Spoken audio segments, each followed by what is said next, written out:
AskScience AMA Series. Been watching The Last of Us on HBO? We're experts on fungal infections. AWA. Ever since The Last of Us premiered on HBO earlier this year, we've been bombarded with questions about cordyceps fungi from our family members, friends, strangers, and even on job interviews. So we figured it would be helpful to do this AMA, organized by the American Society for Microbiology, to dive into the biology of these microbes and explain how they wreak their special breed of havoc. Each of us studies a different host, parasite system, so we are excited to share our unique, but still overlapping, perspectives.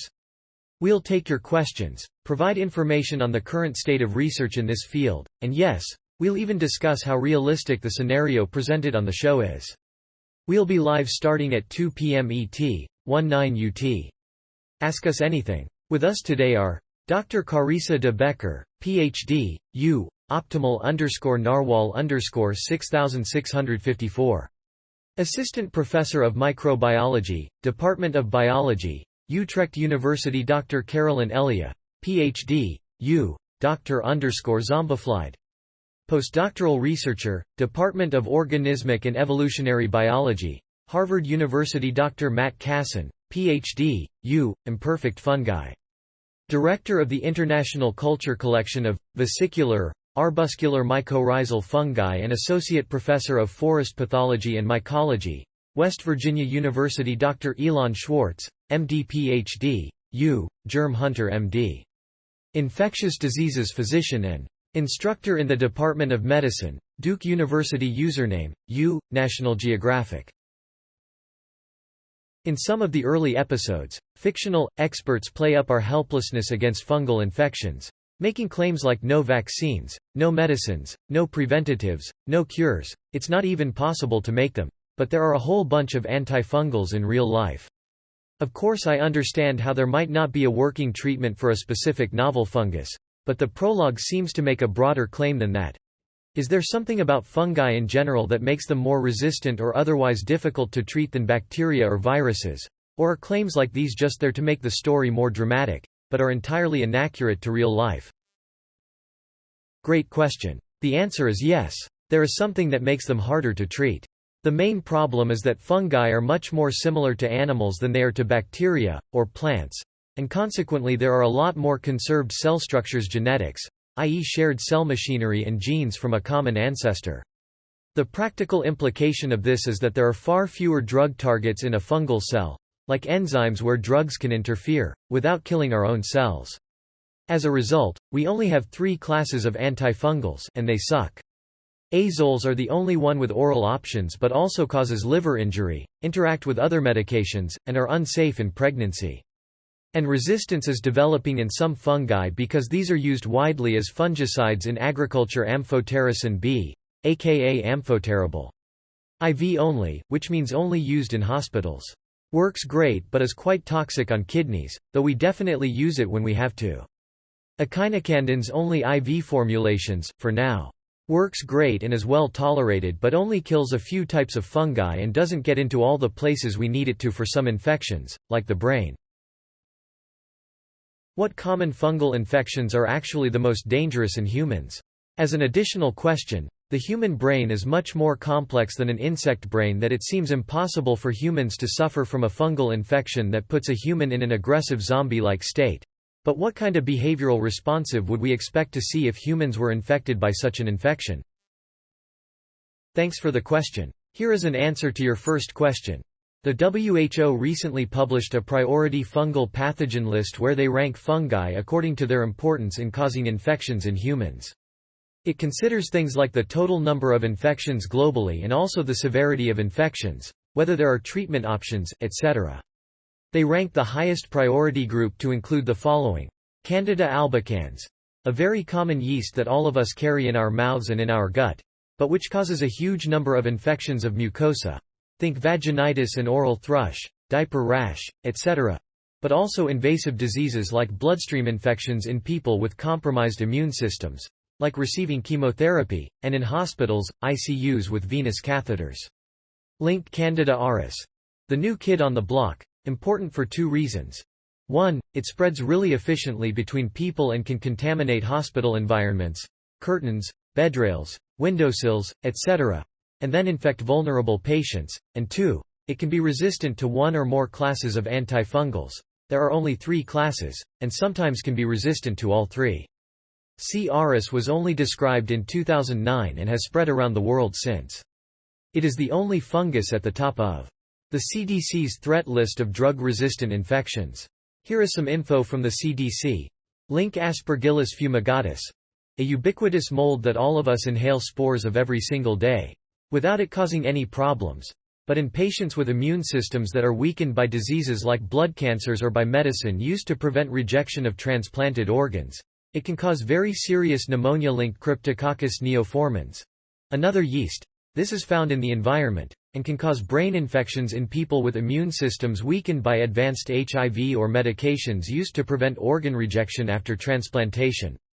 Cryptococcal meningitis is a leading cause of death related to advanced HIV in many parts of the world. Link: the full report from WHO can be found here. Link: with regards to your second question, when people have brain infections caused by fungi, they don't turn into zombies, they just get really sick. Fevers, weight loss, seizures or stroke-like symptoms. I've heard that there is a lot of potential in studying fungus for medicinal purposes. What are the coolest attributes that fungus have that would benefit medical science? Fungi are diverse in their production of small molecule compounds, many of which are medically relevant. Cyclosporin, penicillin, and psilocybin are just a few of the useful compounds that fungi produce. There are an estimated 2 to 4 million fungal species, with less than 6% formally described. Even if 1% of the remaining fungi produce novel compounds, imagine all the potential contained within all that diversity. Thank you for your time. Q. The fungus in The Last of Us seems to have properties of cordyceps fungi and slime mold, in that each infected human appears to be an individual fungal colony, but they sometimes are linked through a network that can cover miles. Is this something that is actually seen in nature? There are extensive networks of fungi underground called mycorrhizae. The way they interact is complicated and there is some controversy about it. It has become a popular story that these helped trees communicate with one another, even mentioned in Ted Lasso. But people who study these fungi don't buy it. Here is an article about it in the NYT from November. Link. It's theorized that climate change will increase the average temperature, and as fungus adapt to this temperature they will be more likely to infect humans, because they can survive humans' resting temperature. If fungi could evolve this way, why have they not evolved like this in the tropics, which already have higher average temperatures? Thanks for the question. This argument in The Last of Us about climate change leading to harmless environmental fungi developing thermotolerance that eventually allows them to withstand mammalian body temperatures is actually the only, potentially, scientifically valid part of the show's premise. A scientist named Arturo Casadevall predicted exactly this, a few years ago. With regards to your specific question of why don't we already see environmental fungi causing disease in the tropics, this is a great question. We definitely do see more fungal infections in the tropics. Way more skin infections, aka dermatophytes, aka tinea, and also more invasive infections caused by molds, like Mucorales fungi, which caused greater than 50,000 serious infections in India in a 3-month period after a bad COVID-19 wave. However, I think this is more because fungi like warm, humid temperatures, not because the fungi have evolved pathogenic traits due to being in warmer climates. So the short answer is, I don't know. Sorry. So the premise of the show is that due to global warming the cordyceps fungus adapts to warmer temperatures and are able to thrive within humans. How realistic is such a scenario? Does fungus adapt? Are there documented cases of fungus adapting? Side question. Any tips for getting rid of my toenail fungus? The premise that harmless environmental fungi can, through a warming environment that selects for the ability to withstand warmer temperatures, develop the ability to withstand mammalian body temperatures, was proposed a few years ago by scientists named Arturo Casadevall and Vincent Robert. They wondered why, if there are thousands and thousands of fungal species in the world, are only a couple of dozen able to infect people? They examined several thousand fungal strains and found that only a tiny fraction can tolerate the higher body temperatures of animals. They followed this up by predicting that climate change might lead to more fungi being able to withstand higher body temperatures. They invoked this hypothesis as a reason for the recent emergence of a serious fungus called Candida auris, which was discovered in 2009 and which can't be found in historical collections before the mid-1990s. It is just a hypothesis, hard to prove these things, but it's compelling. Link PS You should go see a doctor. There are treatments available, but they need a prescription and they also need many months of medications, because toenails grow so slowly and the meds get incorporated into the nail, and also monitoring to make sure there are no side effects. As scientists studying such infections, if you were caught up in the events of the movie, what would you do? How would you study Ellie if she presented herself to you as immune? I would draw her blood and look for antibodies that recognize blood-bound cordyceps. Then I would test if these antibodies could cure a zombie mouse. Are there other zombie animals in the show? I've always wondered why we don't see zombie squirrels or zombie rabbits running around. In short, a similar approach to how COVID-19 is treated with monoclonal antibodies. Monoclonal here meaning that the antibodies are all recognizing the exact same antigen. Thanks for doing this. Can you explain a little bit more about the guy who injected himself with magic mushrooms and got a really bad blood infection from it? How exactly did the fungal cells draw nutrients from his blood? Were those actively metabolizing cells free-floating in the bloodstream or were they anchored and pushing hyphae into surrounding tissue? If I'm thinking of the same story you mentioned, this guy didn't just have fungus in his blood but also developed a bacterial infection link. When microbes get into the blood, they cause sepsis. Sepsis is really serious. You don't even need that many microbes in your blood in order for sepsis to occur. Note: I don't know what the relative concentrations of each microbe were in this guy's blood. Blood has carbohydrates, which both bacteria and fungus could use for energy. I'm not a medical doctor, but my guess is that there were a few fungal cells floating around in the bloodstream rather than being anchored anywhere. But, you, Germ Hunter MD, should weigh in here. Yeah, I don't recommend doing this. Thank you for doing this AMA. I am curious what your take on a sudden outbreak day is, and if UV sterilizers would work against this kind of fungus. My thinking is, a cordyceps strain that can infect humans would first show up in immunocompromised people, instead of anyone and everyone, and likely take longer for symptoms to develop. Barring it being a particularly virulent strain, would most healthy immune systems likely be able to fight it off? Also, it seems to me that a cordyceps strain would spread more via spores, instead of bites or tendrils. Would sterilizing areas with commercial UV lamps for a few hours be enough to kill spores? This is something my workplace started doing after hours during the COVID-19 pandemic. Maybe it would be a useful countermeasure during a fungal pandemic? Thank you again for taking the time to answer these questions. The possibility of a sudden outbreak day where everyone becomes simultaneously symptomatic is quite unlikely. This is one of the things I have yelled at my TV about. UV is effective against many fungi, it's just a matter of how long fungus is exposed to UV and under what conditions. Your instinct that immunocompromised folks would get sick first is right on. Just like currently problematic fungal infections, most people with healthy immune systems are not very susceptible. Yes. Spreading by spores would be the most likely means of spread. Again, UV would probably be effective, but it would be a matter of ensuring that enough irradiation could be provided over needed timescales. I don't know what the specific requirements would be for cordyceps and imagine it would be logistically challenging to do this en masse. UV irradiation is definitely a good thing to have in our arsenal for general sterilization, but again it's a question of implementation if we're talking about large swaths of space, time. Also, it seems to me that a cordyceps strain would spread more via spores, instead of bites or tendrils. Would sterilizing areas with commercial UV lamps for a few hours be enough to kill spores? Definitely. This is where fiction steps in. These fungi do spread through spores and the bites and tendrils aspects is unrelated to these fungi. In fact, there seems to be a bit of rabies virus biology tied in. These questions are for Dr. Elon Schwartz. First, thanks for taking the time to answer these questions. How do you foresee the rise of antibiotic resistance affecting your practice? Do you see phage therapies as viable? I've done some research on them in grad school, and while it sounds cool and can sometimes work, To me it seems like we're still decades away at best from creating novel phage therapies for things like MDR-TB. Have you been following the H5N1 outbreak news? Given the recent development of highly pathogenic H5N1 evolving the ability to efficiently transmit between wild mammalian populations, how long would you estimate we have until the barrier between non-primate mammals and primate mammals is broken?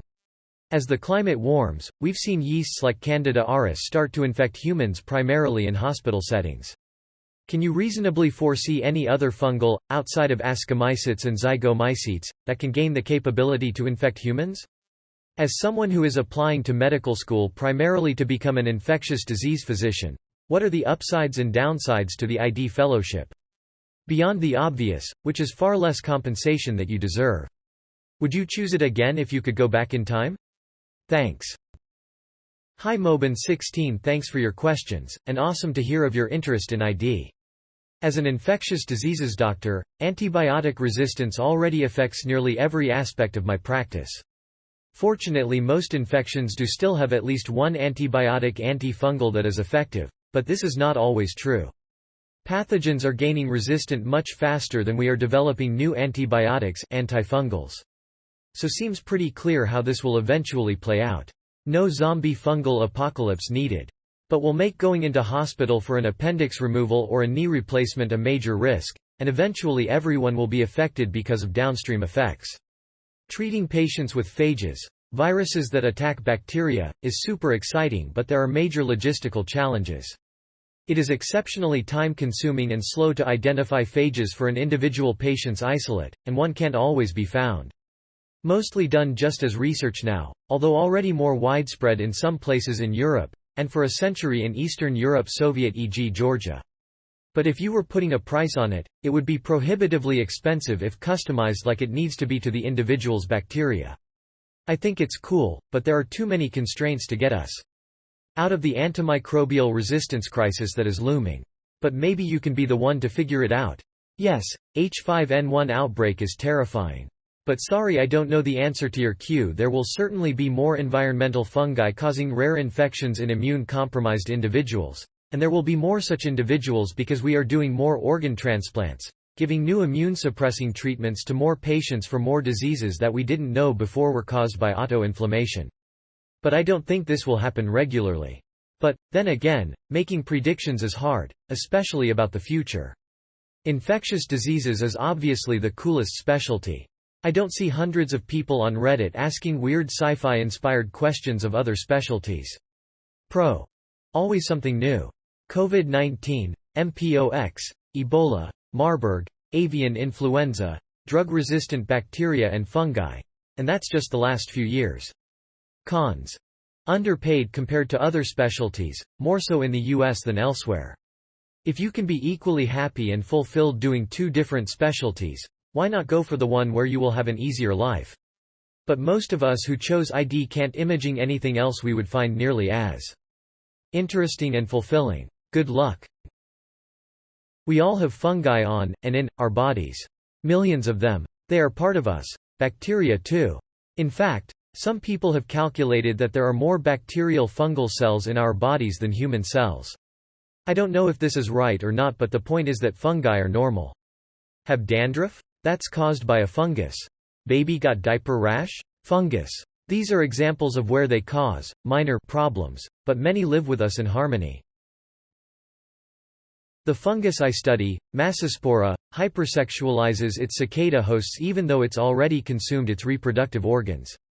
It causes infected males, for example, to pretend to be females to attract unsuspecting healthy males to attempt to mate with them.